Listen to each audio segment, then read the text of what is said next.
Pour vous accompagner dans cette nouvelle phase de confinement, je vais reprendre un peu ce que j'avais fait pendant le premier confinement, c'est-à-dire de vous mettre en ligne et de façon audio des exercices pratiques, soit posturales, et là on va commencer même par autre chose, vous allez voir, enfin que vous pouvez pratiquer chez vous en écoutant et en vous laissant guider par la voix. Aussi bien pour les débutants, je ferai en sorte que ce soit assez simple, donc aussi bien pour les débutants de cette année qui les pauvres n'ont pas eu beaucoup de cours, que pour les un peu plus avancés, voire les très avancés. De toute façon, tout ça est valable pour tout le monde. Alors pourquoi cette importance extrême donnée à la respiration dans le yoga ? Probablement parce que ça avait été vu dès les temps très anciens que la respiration est le seul système des systèmes du corps humain, de l'homme, sur lequel l'homme peut intervenir de façon volontaire. C'est le seul système. Alors vous allez me dire, il y a la digestion, on mange, et là, vous savez l'importance de la nourriture, oui. Mais une fois que vous avez le choix, qui est un choix extérieur, de choisir une nourriture saine, mais une fois que vous l'avez mis dans votre bouche, pour parler de façon assez familière, une fois qu'il est dans votre bouche, le processus ne vous appartient plus, on ne peut plus intervenir dessus. Toujours, on ne peut plus, dans certains cas de maladie, se faire vomir, des choses comme ça, mais c'est plus du tout pareil, on ne peut plus intervenir de ça, et surtout, on ne peut plus intervenir pour développer et rendre tout à fait intéressant, équilibré le système. La respiration est le seul système qui participe, sur lequel l'homme peut intervenir de façon consciente et volontaire. D'où son importance. Alors pour bien sentir ce processus, avant même d'aborder des exercices que je vous donnerai après, déjà savoir ce qu'est la respiration. Il y a plusieurs étapes, il y a plusieurs façons. Il y a la respiration naturelle, spontanée, c'est la respiration qui nous accompagne dans la vie de tous les jours, qui nous accompagne depuis notre première respiration à la naissance jusqu'à notre dernier souffle le jour de la mort. Cette respiration est inconsciente la plupart du temps. Elle est là, elle fonctionne sur nous, et si elle n'était plus là, on ne serait plus là. Elle est indispensable, mais on n'en a pas conscience. Elle est oubliée au raisin. Ça, c'est la première étape. Respiration spontanée, naturelle, physiologique si vous préférez, inconsciente. Deuxième étape, et ça commence déjà à faire partie du yoga ou d'autres voies initiatiques, toujours cette respiration physiologique, spontanée, naturelle, mais dont on va prendre conscience. On va prendre conscience et on va observer sa respiration physiologique, naturelle, spontanée. Deuxième étape. Troisième étape, et ça se fait très souvent lorsqu'on a l'habitude d'observer le flux, le rythme de la respiration, de façon consciente, inconsciente, ça va s'amplifier. Et donc on peut à partir de là attraper presque au vol l'amplification du rythme respiratoire pour cette fois-ci agir de façon tout à fait consciente, volontaire sur la respiration et entrer dans ce qu'on appelle les grandes respirations complètes, ce qu'on appelle le pranayama. C'est quoi le pranayama ? Le pranayama, c'est dans les 8 grandes étapes, les Ashtanga du yoga de Patanjali. C'est l'étape qui va suivre, s'il y a un ordre, c'est qu'il y a une raison donnée, c'est l'étape qui suit les postures. Les postures amènent à pouvoir tenir l'assise, qui elle-même, lorsqu'elle est bien maîtrisée, va pouvoir permettre de pratiquer justement les pranayamas. Pranayama, la meilleure traduction, c'est respiration consciente, rythmée. Autrement dit, les grandes respirations complètes. Ce sont des techniques, des pratiques de respiration consciente, rythmée. Dans la respiration, si on observe la respiration, il y a 4 temps. Dans la façon moderne, contemporaine de l'expliquer, on vous dira, on oublie souvent, on parle souvent que de l'inspire et de l'expire, en oubliant les 2 autres temps. Et souvent dans la médecine moderne ou dans la science contemporaine moderne, on parle inspire-expire. Or, en fait, dans le yoga, il y a 4 temps et on démarre non pas par une inspire, mais par une expiration. Donc, les 4 temps sont dans l'ordre donné par le yoga, par les textes de la tradition. Expiration. Suspension à poumon dit vide. Inspiration. Suspension à poumon plein. Voilà les 4 temps qui sont les 4 temps de la respiration observés par les premiers yogis, par les grands rishis, par les premiers yogis, ces 4 temps de la respiration.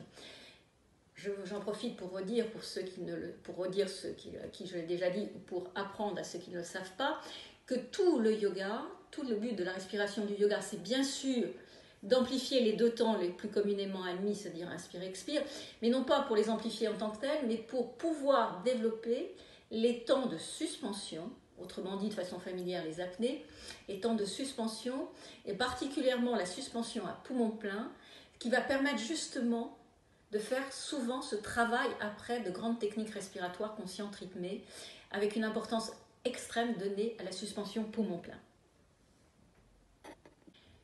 Il va de soi que pour développer les suspensions, les rétentions, les apnées, il faut déjà savoir respirer. La plupart des gens, des contemporains, sont en insuffisance respiratoire. Il y a de plus en plus de maladies, d'ailleurs d'insuffisance respiratoire, et on le voit en ce temps de Covid qui touche à la respiration. Ça serait un autre débat, mais disons qu'il y a beaucoup de gens, si ce n'est en insuffisance respiratoire, du moins qui n'ont absolument pas développé leur réelle capacité respiratoire. La plupart des humains fonctionnent avec une capacité respiratoire qui ne sera jamais développée telle qu'elle peut être développée, telle que l'homme est fait pour développer cette capacité-là. Il y a une capacité adéquate. Alors, l'inspire et l'expire, qui sont les 2 temps qui vont être développés, qui sont les 2 temps d'apprentissage pour après pouvoir placer les temps de suspension. Qu'est-ce qui se passe? Dans la respiration physiologique, naturelle, il y a certains muscles et certains muscles qui travaillent et sur lesquels on n'a pas prise, puisque ça se travaille tout seul. Voilà. Et particulièrement le muscle excessivement important de la respiration, qui est le diaphragme. Le diaphragme est un muscle très important, et tellement important que dans la tradition chinoise, dans la tradition taoïste, les Chinois parlent du second cœur. Il y a le cœur organe, qui est donc, qui lui, en tant que tel, fait partie du système circulatoire, mais qui, avec les poumons respiratoires, et on parle toujours du bloc cœur-poumon. Très important ce fameux bloc là aussi dans les maladies actuelles, le bloc cœur-poumon.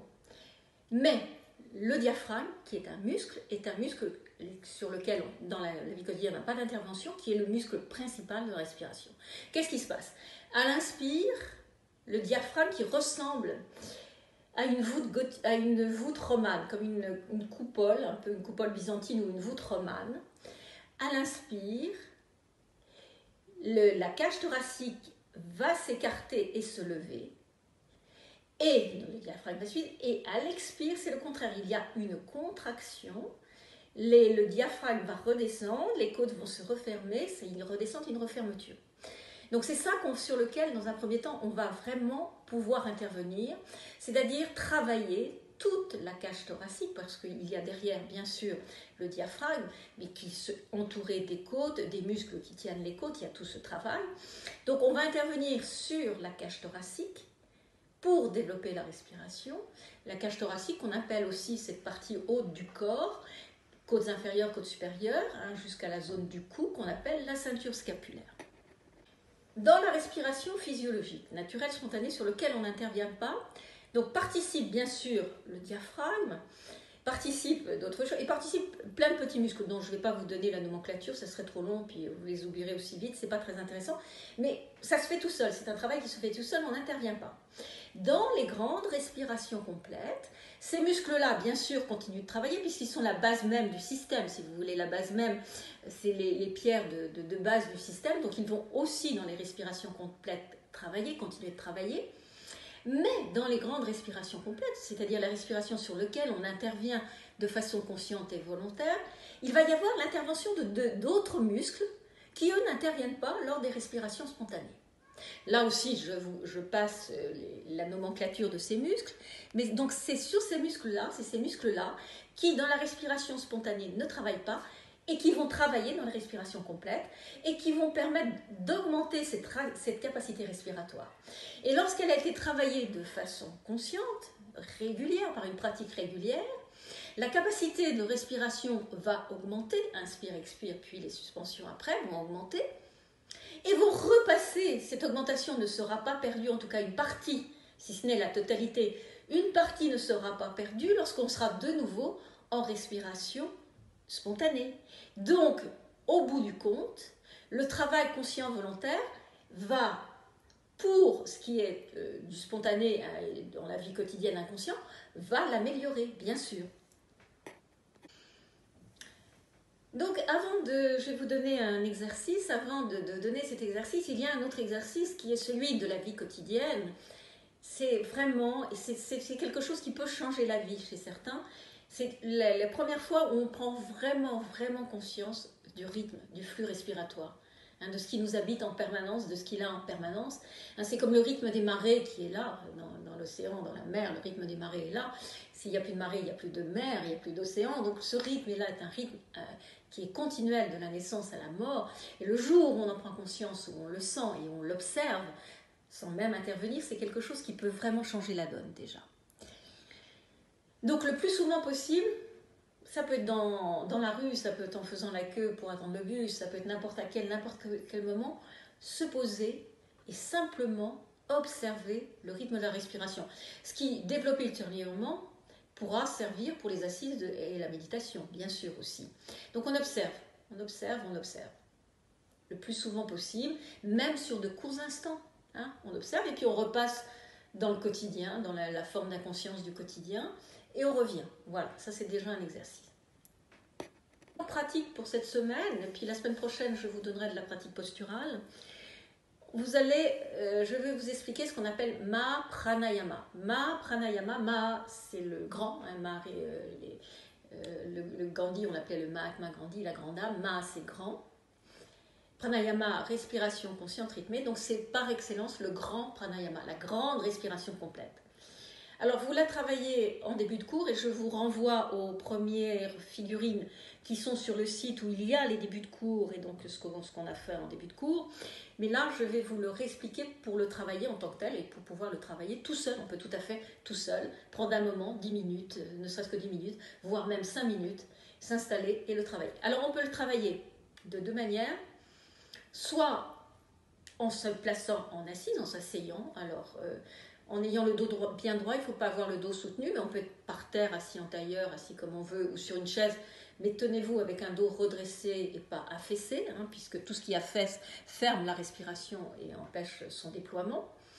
Ou, si c'est plus facile pour vous, et dans un premier temps, c'est ce que je recommande pour les débutants, en posture de détente, en Shavasana, en observant la posture de détente. Et j'en profite pour redonner les caractéristiques de la posture de détente. À plat dos, avec bien sûr un appui au sol pour pas que ce soit trop dur. À plat dos, ouverture des jambes, un bassin et demi, voire deux bassins. Bonne ouverture, bon écart des jambes. Pieds retombant vers l'extérieur. On relâche toute la zone du bassin. Important, des contractions de la zone du bassin, ce qui va libérer aussi la partie ventrale. Bras écartés du buste, paume de main face au plafond. Tout ça pour mettre en relaxation la partie haute, les épaules et justement cette fameuse ceinture scapulaire. Et ça va permettre, si on est en détente, de pouvoir respirer librement et de façon optimum, et pour les exercices de pranayama, de pouvoir les développer.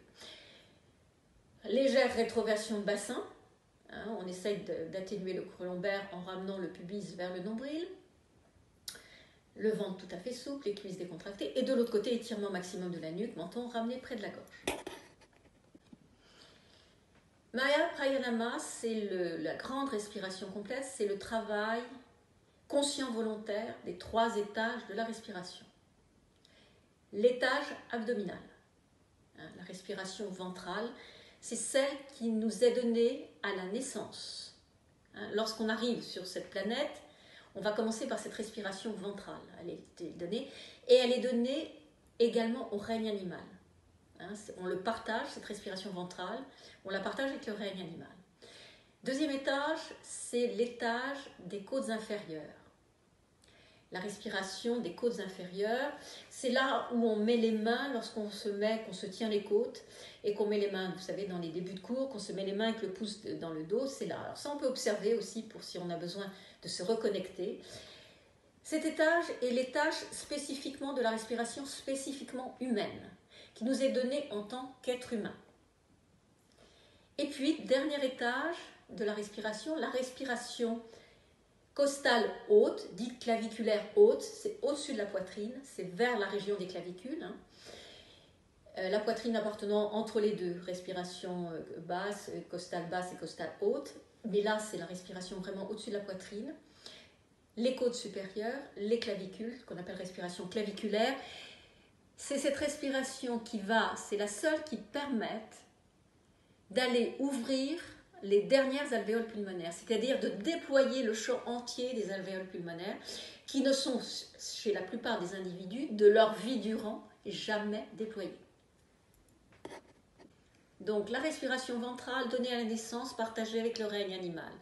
La respiration costale, spécifique au fait d'être un humain. Et cette respiration haute, claviculaire, qui est la respiration promise. C'est-à-dire en fait de passer dans un stade autre encore, qui est celui, pour reprendre, on pourrait presque, pour paraphraser Nietzsche, du surhomme, de quelque chose qui on est en devenir, appelé à être, à déployer encore plus. Maya Pranayama va permettre ce travail de conscience et de travail dessus, bien sûr, par technique, des 3 étages de la respiration. Donc à plat dos ou en assise, un tout petit temps, ne serait-ce qu'1 minute, on se pose, on s'installe. Un tout petit temps également, sans intervention de conscience de la respiration. Vous avez vu, hein, la deuxième étape, on prend conscience de sa respiration spontanée. Et puis on continue d'observer. Et on va voir que quelque chose va s'amplifier.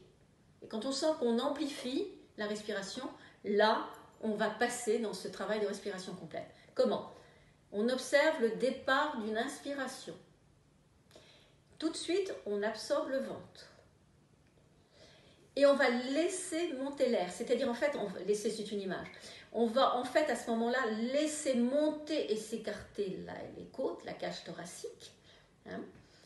Et si ça vous aide, encore une fois, tenez-vous les dernières côtes. Et on essaye de monter. Si on peut, on va essayer de monter encore plus haut, vers la région des clavicules. L'air, on arrive à tenir dans cette région des côtes, là où on se tient les mains, on est donc dans cette région de la respiration spécifiquement humaine, qui n'est pas développée forcément chez la plupart des gens. Et puis peut-être encore un peu plus haut. On installe ou pas une suspension, un très court instant de suspension, poumon plein, et on contrôle l'expiration. Comment? On contrôle en expirant de façon très légère, très fine, très fluide, avec un relâchement très très progressif du ventre. C'est-à-dire on ne laisse pas d'un seul coup s'affaisser, se refermer, si vous voulez, la cage thoracique. Hein, on essaye de contrôler ce retour. Hein. Comme avec un accordéon, c'est pas schlock, c'est on contrôle pour refermer tous les plis d'un accordéon très, très doucement. Et hop, on attend, l'inspire suivant arrive, et on redémarre. Et ainsi de suite. Et on fait un certain nombre de cycles de cette manière, en essayant, dans un premier temps, et surtout pour les débutants, d'égaliser. Au début, ça peut être un peu confus, c'est pas grave, et si on répare, on redémarre. Mais on essaye d'égaliser les temps d'inspire et les temps d'expiration. Et surtout, quand on commence à avoir l'habitude, ce qui est important, c'est d'égaliser d'un cycle respiratoire à l'autre. On va d'un cycle respiratoire à peu près égalisé. Maintenant, on observe aussi, tout en étant dans ce travail conscient volontaire, il y a aussi, avec un tout petit peu de recul, l'observation. Peut-être que vous verrez un cycle court, on ne sait pas pourquoi, puis un cycle qui est plus long. C'est comme ça, c'est pas grave, on observe. Lorsqu'on veut arrêter ce travail de Maya Pranayama, on va le terminer par une très longue et très contrôlée expiration. Et lorsqu'il y aura pratiquement plus d'air au sortir, qu'on sent qu'on est à la fin de l'expire, un très court instant, on vient soulever la tête, et uniquement la tête, pas les épaules. Hein. On vient soulever la tête sur la poitrine, ce qui va permettre de surexpirer et de vider complètement les poumons.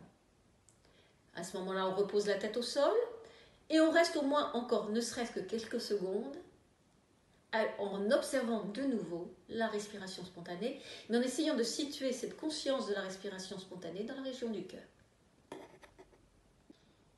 Voilà, vous pouvez pratiquer, donc je vous dis 5 minutes, 10 minutes, ça dépend, observer à n'importe quel moment. Là, on peut pratiquer le matin, le soir, la nuit, enfin quand on veut, il n'y a pas de souci, assis, allongé. Pour les débutants, et si on est un peu fatigué, c'est quand même mieux allongé. Et surtout pour quand on n'a pas les sensations encore, les sensations assez fines et assez développées, c'est quand même mieux en posture de détente. Alors pourquoi je place la respiration plutôt que pour redémarrer avec ce confinement plutôt qu'une posture? parce qu'encore une fois, la respiration est essentielle, puisque c'est elle qui fait le pont entre tous les systèmes, et c'est le seul système sur lequel l'homme peut intervenir, et que tout simplement parce que c'est un vrai travail en tant que tel qui va vous apporter de nombreux bienfaits. Réduction du stress, détente, rééquilibrage des systèmes sympathiques, parasympathiques, etc. Donc en tant que tel, c'est très très important. C'est presque plus important que de faire une posture, voilà, comme ça, sans être vraiment placé. Ensuite, ça demande déjà de se placer dans une forme de vigilance et de conscience, qui est très important à l'époque actuelle aussi, où on est replacé face à des choses difficiles. Donc voilà, c'est pour ça, c'est pour vous accompagner. Mais n'ayez crainte, vous aurez soit la fin de la semaine, si je peux, soit en début de semaine prochaine, de nouveau du postural. Et pour le postural, je vous en parle dans un instant. Pour le postural, il pourrait y avoir quelques postures, comme encore une fois, je veux aussi bien pour les débutants que pour les plus avancés. Il pourrait y avoir des postures, mais accessibles pour tout le monde. Mais je vais surtout vous mettre bloc par bloc, c'est-à-dire morceau par morceau pour que ce ne soit pas trop difficile, des programmes que j'avais conçus, qui sont toujours là, que j'avais conçus pour des sessions avancées. Mais vous verrez que non, c'est tout à fait réalisable par tout le monde. Et c'est surtout très pratique parce que ce sont des formes d'enchaînement. Et quand on les a, à un moment donné, quand on les travaille, on peut les répéter, ça s'ancre assez facilement. Et donc, on peut en fait les travailler seul. Et surtout, ils sont conçus pour un maximum de bénéfices. Donc voilà. Donc j'espère que tout ça va vous servir. Sachez combien je suis désolée de la situation actuelle, que tous les élèves me manquent, aussi bien ceux que j'ai à peine pu connaître que ceux que je connais beaucoup plus, que tout cela me manque. J'espère qu'on va bientôt vraiment se retrouver dans la vraie vie. Au revoir et à tout bientôt.